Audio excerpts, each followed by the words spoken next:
हिमालये तु केदारं विश्वेशं सशिवालये एतानि ज्योतिर्लिङ्गानि सायं प्रातः पठे नराः सप्तजन्म कृतं पापं स्मरणेन विनश्यति। तो सुबह शाम इसका स्मरण करने से भी 7 जन्मों के पाप ताप समाप्त होते हैं। पहली ज्योतिर्लिंग का हमने दर्शन किया और वो आपने ये तस्वीरें देख रहे हैं आप, मतलब अद्भुत नज़ारा है। एक महिला देखिए ढोल जो है वो बजा रही है और उसकी थाप में थाप देते हुए प्रधानमंत्री नरेंद्र मोदी आपको नजर आ रहे हैं और सबके चेहरों के भाव और उत्साह जरूर देखिएगा। ये देखिए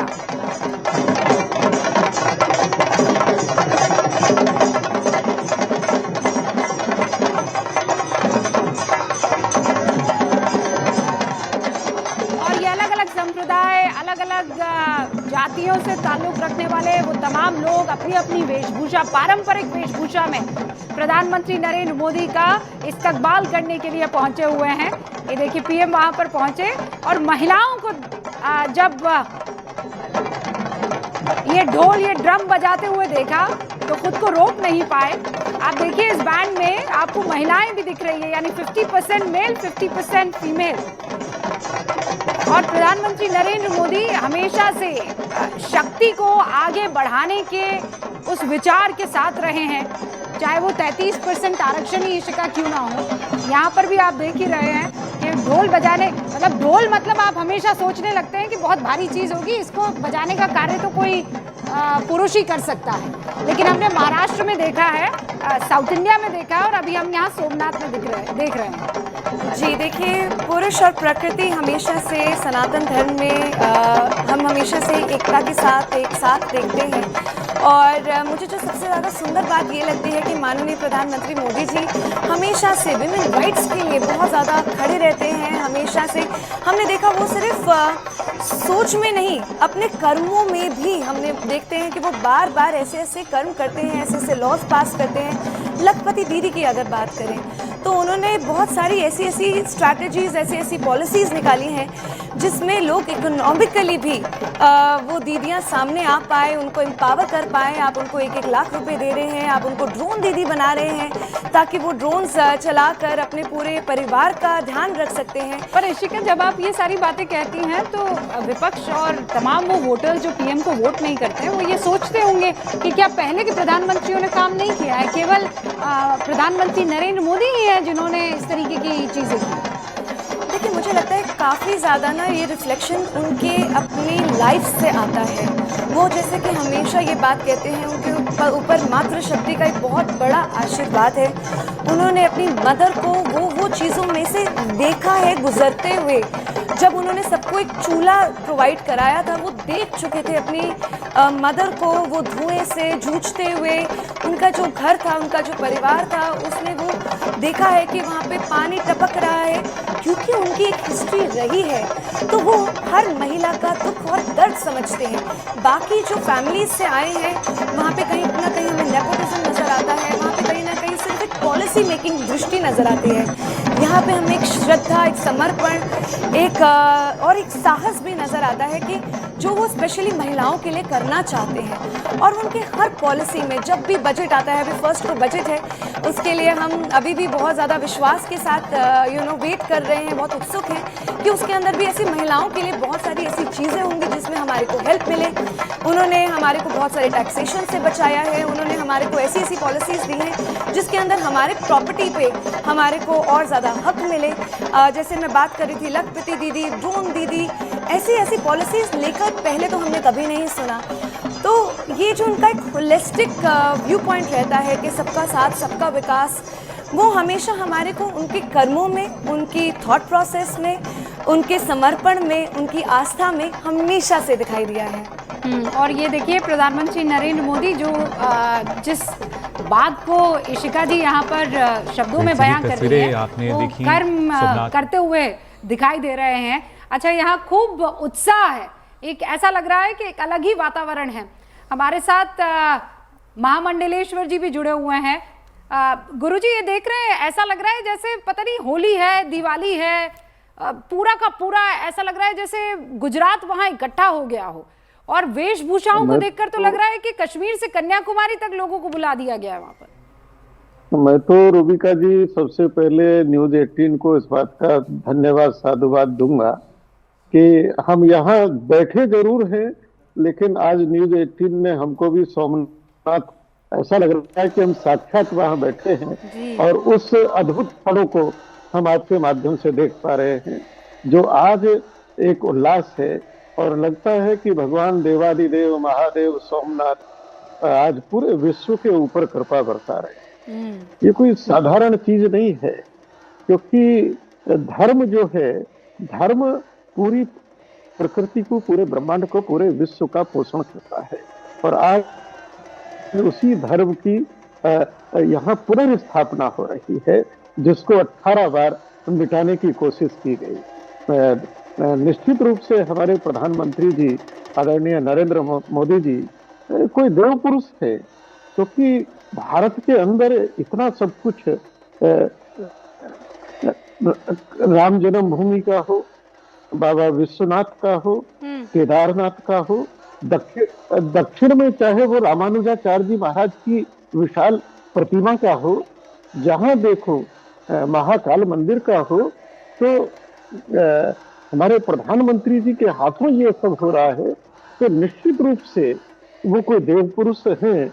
और आज ये जो सब हो रहा है, इसको देखकर पूरे भारत का, पूरे सनातन का, क्योंकि सनातन जब हम कहते हैं तो सनातन कोई संकीर्ण नहीं है।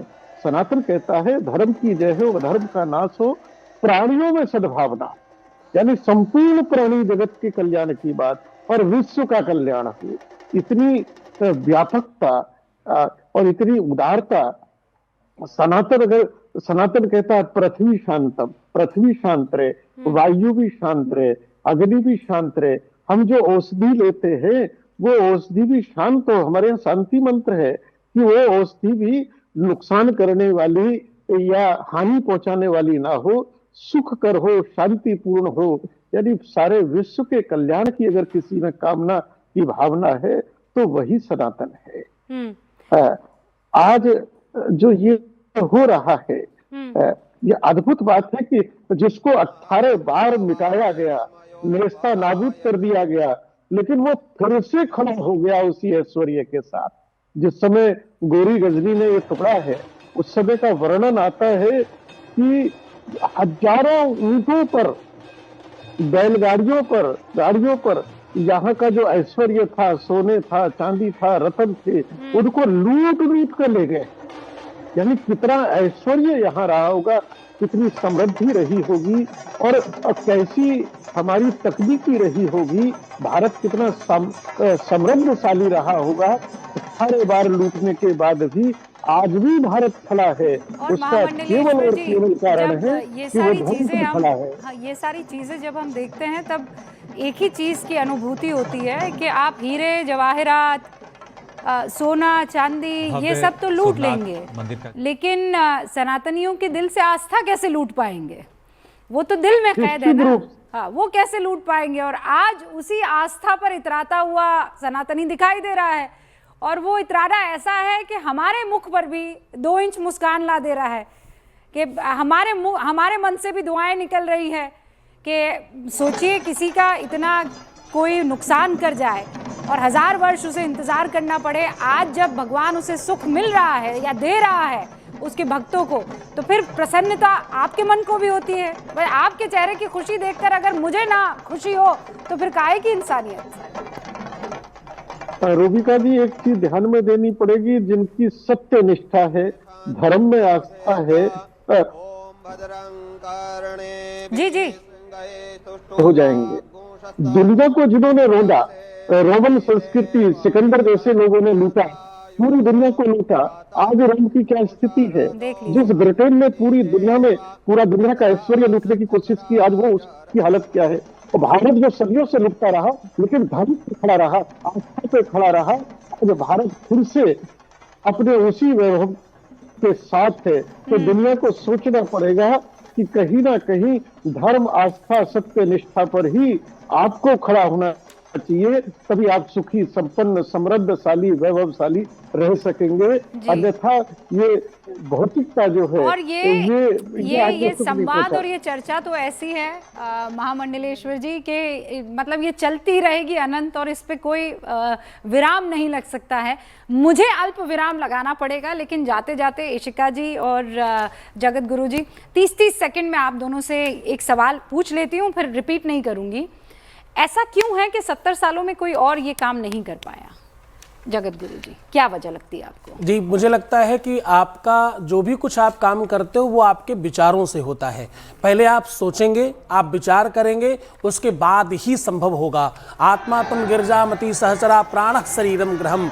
शरीर रखना, केवल किसी के यहाँ पैदा हो जाना, किसी भी वजह से किसी पद पर पहुंच जाना, पद आपको बड़ा नहीं बनाता।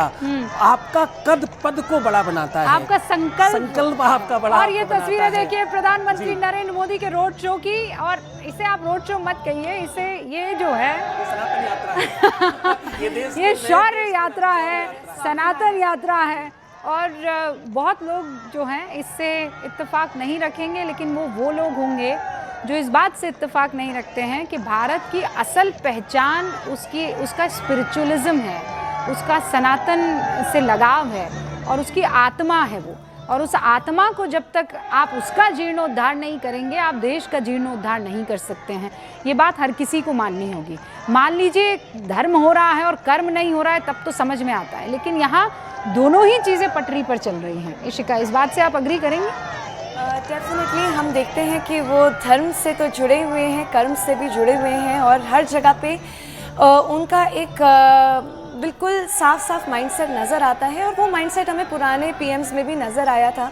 जब हम पहले प्रधानमंत्री नेहरू जी की जब बात करते हैं, जब वो 17 लेटर लिखते हैं, जब वो राजेंद्र प्रसाद जी को मना करते हैं कि आप एज प्रेसिडेंट नहीं आ सकते हैं, उनको ये सेक्युलरिज्म नहीं दिखाई देता है, उनको ये लगता है कि हिंदुत्व को बढ़ा रहे हैं।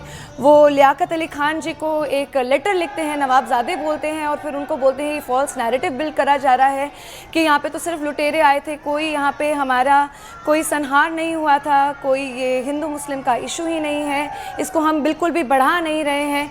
और फिर पर उसी सोच में वो अजमेर शरीफ को पे पैसा लगवाते हैं।